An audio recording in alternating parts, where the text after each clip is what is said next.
Gopher straight up ignoring Silas was unexpected. Why? Why was that unexpected? Silas was the gravedigger, right? Outside... Yeah, outside Edgewater. I think he was fixated on getting his ship fixed ASAP, maybe. Yes, he was. He was looking for a part. Pretty strange considering he stopped and stared at him. And we stop and stare at everyone, as well as Silas trying to initiate a conversation. Did he? I didn't actually notice him trying to initiate a conversation. I'm not completely surprised. I assumed that Silas is there to give a quest, and I actually find the I've been placed here at the entrance just to give you something to do NPCs a bit too contrived and hand-holding for my liking. Well, to be honest with you, I don't know what I thought when I got there. I think I thought they were just guards guarding the place, and they didn't seem to want to stop me, so I walked in. Ignoring the NPC straight up, rather surprising to be... Why is this surprising? Why is this... It's not the same person, is it? No. Why is that actually surprising, though? Is it people who've not watched my Let's Plays before? Because I'm always playing this way. I know some people sort of approach these games and every single NPC they pass, they stop, speak to them, try to pick up every side quest, move on to the next NPC, pick up the next side quest, etc. But I definitely don't play that way. I tend to go for a more organic approach and play as I feel the character would play in that circumstance. And of course, at that point, Monty just wanted to get a piece of the ship. I must admit, I thought I was just going to go in, speak to the guy that led the place, probably make some introduction, get a quest from him, get the piece I needed, go back to the ship, dump some stuff, and then go back to Edgewater and perhaps take a little time, do a little shopping, etc., etc. I had a job to do, I had a task to do, and it was a bit of a priority, I suppose. It's weird to see you barreling straight in through Edgewater to the quest objective guy. Is this going to be all the conversation I'm having on this video? You're usually so much more roundabout, getting the lay of the land, picking up side quests. Actually, no, I'm not. I'm not at all. I tend to play as though I was there, and so I tend to play in a way that makes sense. I very often go straight to an objective and ignore side issues if I feel it's appropriate to do so. I do it in Skyrim and Fallout all the time. You could argue those are not blind playthroughs. But I did it in The Witcher, and I did it in Kingdom Come Deliverance quite a lot. I would wander past a lot of people who were named, and indeed many of whom had quests, on my way to, say, see Sir Radzig or something like that. Especially very early in the game. So, no, I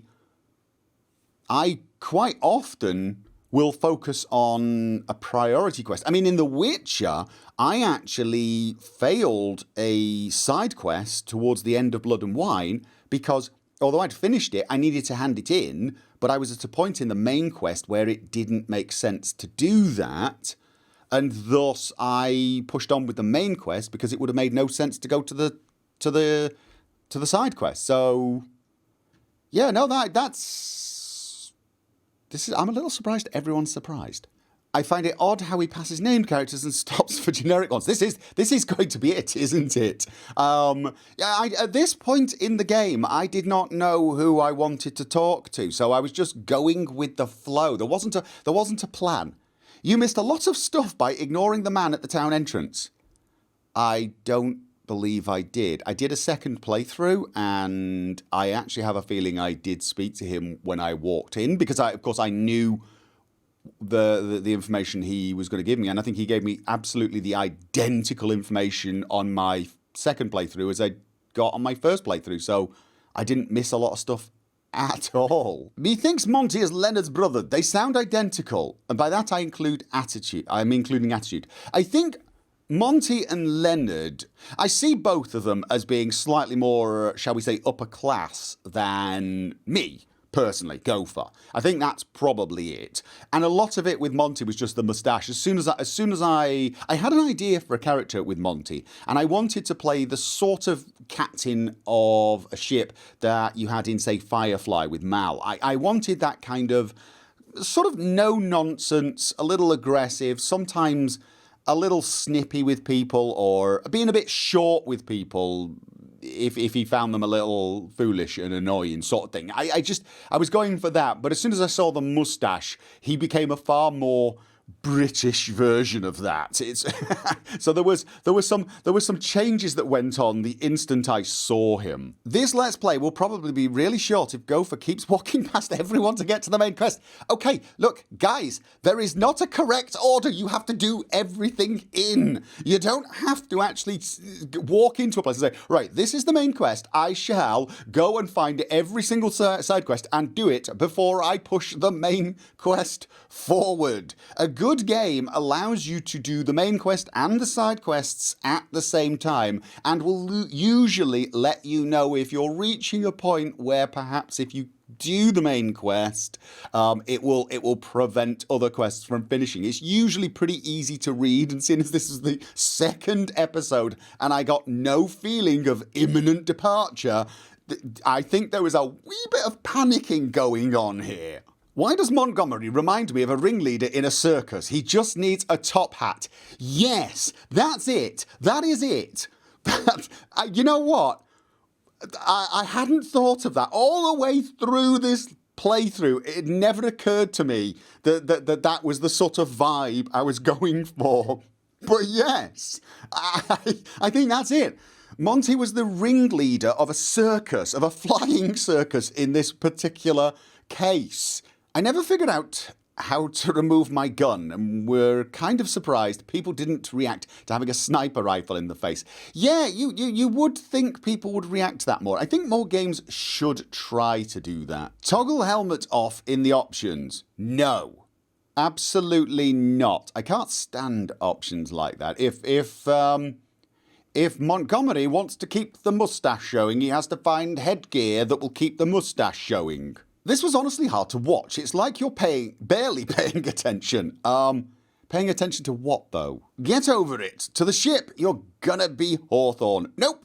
I never got it. Well, Monty never got over it. Not ever. You can toggle show hide helmet. Yep, you can. It feels a little like Gopher thinks he's more entertaining than the game. Gopher doesn't think like that when he's playing games. This isn't how he played New Vegas. It's exactly how I played New Vegas. I've watched some other gameplay and loot gets interesting and side quests are fairly interesting with some good lore and they level you up as well. Yes, they do. The side quests were really interesting. Is this another comment about the fact that I didn't instantaneously collect every single side quest? This isn't how he played New Vegas. It really is. You have to talk to every named NPC to get quests in this game. You walked right past Silas at the cemetery. Okay, come on, guys. Is there a secret Silas fan club I don't know about?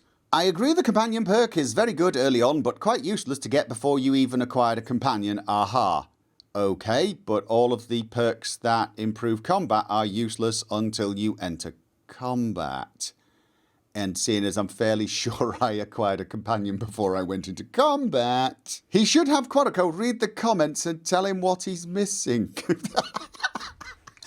and completely negate the entire purpose of not reading the comments. Like the fact his Eng skill is boosted by 14. Shows it in the skills panel. Green numbers bottom right panel. Lol. Or he could do what everyone else does and figure it out himself. I like this playthrough. The best one of this game that I found on YouTube. I think I'm just going to stay at this comment for a while. Man, I really, really don't like that moustache. Hide user from channel. Here it is again with Gopher disabling helpful hints, like the list of actions that pop up when you mouse over objects. I did not disable that. To show up and then wanders around whining why he can't store stuff. I guess some people never change. Every single time it breaks the flow of playthrough because obviously it's an inconvenience and Gopher still does it nonetheless, even though he didn't. It is physical and mental torture not to mess with hints and helpful UI elements till you learn the game. No, but I didn't do that. Just once, for a change, leave interface as it is for a few episodes until you're familiarised with the game. I did. That's exactly what I did. I don't include keybinds here. I mean things like the blue outline highlighting objects you can interact with. Oh, I did turn that off. And the list of actions you can take for said objects, I didn't turn that off. I do not believe you can turn that off without tweaking the ini files. But the highlighting objects outline is horrible. I don't know how people can play with that.